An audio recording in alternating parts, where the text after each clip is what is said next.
Igbo mụrụ nze m ọzọ, ekele m ụnụ. Anyị alọghachila n'izu ụka ịkọrọ na akụkọ ọzọ n'ihe omume ufe ndị Igbo. Ọla mma. Papa, Achọrọ m ka gị na ụmụaka ndị ọzọ gezie ntị nke ọma iji wee mụta ọtụtụ ihe n'uru. ọ dị mma papa. Ọtụtụ oge ndị gara aga n'otu obere obodo jupụtara n'ala ubi, e nwere otu nwaanyị aha ya bụ Akụdi ya bi n'obodo ahụ. Akụdi ya mụtara naanị otu nwa. Aha nwa ya nwoke ahụ bụ Atụla Egwu. Akụdi ya hụrụ Atụla Egwu n'anya nke ukwuu ruo n'ogo na ọ naghị ekwe ka mmadụ ọbụla gụnyere di ya pịa Atụla Egwu ihe ma ọ bụ bara ya mba n'ihi agwa ọjọọ ọbụla ọ kpara. Ndị enyi, agbata obi na ikwu n'ibe dọrọ ya aka na ntị banyere imebisi nwa ya nwoke, mana Akụdi ya egeghị ntị n'ihi na ọ chọghị ịhụ ka nwa ya nwoke na-ebe akwa. Dịka Atụla Egwu malitere itopụta nwata okorobịa, otu a ka agwa ọjọọ ya malitere itolite.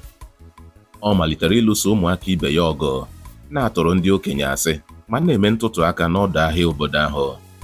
Oge ọbụla ejidere ya na agwa ọjọọ ya, Akụdi ya agaghị eji nkwuwa okwu baara nwa ya nwoke mba.